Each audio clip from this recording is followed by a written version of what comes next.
মেঘভাঙা বৃষ্টি এবং হরপাবানে বিধ্বস্ত উপত্যকা। কিস্তোয়ারের পর এবার ভেসে গেল ডোডা।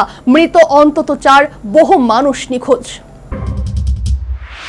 একটানা মেঘভাঙা বৃষ্টি ও হরপাবানে জম্মু ও কাশ্মীরের কিস্তোয়ারের পর এবার ভয়াবহ প্রাকৃতিক দুর্যোগের কবলে ডোডা। হরপাবানে এই অঞ্চলে ভেসে গেল বহু ঘরবাড়ি।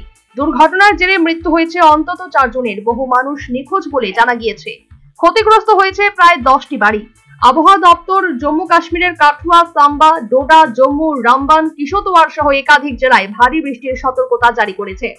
দুর্যোগপূর্ণ পরিস্থিতিতে জম্মুতে সমস্ত সরকারি ও বেসরকারি স্কুল বন্ধ রাখা হয়েছে। একজন সিনিয়র কর্তা জানিয়েছেন, জম্মুতে বন্যার সতর্কতা জারি করা হয়েছে। এলাকাবাসীকে ধসপ্রবণ এলাকা থেকে দূরে থাকার পরামর্শ দেওয়া হয়েছে।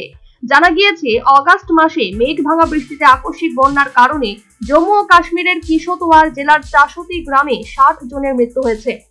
এছাড়াও চলতি মাসের শুরুতে উত্তরাখণ্ডের উত্তর কাশীর ধরালি গ্রামে মেঘ ভাঙা বৃষ্টিতে প্রচন্ড ভূমিধসে অন্তত 4 জনের মৃত্যু হয়েছিল।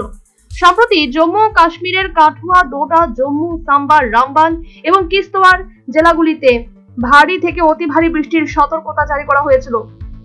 এরপর মেঘ ভাঙা বৃষ্টির নামে ডোডায় ভয়ঙ্কর বৃষ্টির জেরে আসে হরপাবান। পরিস্থিতি এতটাই গুরুতর আকার নেয় যে ভূমিধসের ভয়ে বন্ধ রাখা হয় জম্মু শ্রীনগর জাতীয় সড়ক। ডোডা জেলার গুরুত্বপূর্ণ সড়কগুলি কার্যত ধ্বংস হয়ে গিয়েছে। নদীর জলস্তর বইছে বিপদ সীমার উপর দিয়ে। রাতভর বৃষ্টি হলে পরিস্থিতি আরো খারাপ আকার নিতে পারে বলে আশঙ্কা করা হচ্ছে। ঝুঁকি এড়াতে সতর্কতা জারি করা হয়েছে জম্মু ও কাশ্মীর প্রশাসনের তরফে। ধসপ্রবণ এলাকা থেকে সাধারণ মানুষকে সরিয়ে নিয়ে যাওয়া হচ্ছে। বিথেন সরকারের রিপোর্ট, নিউজ ভ্যানগার্ড।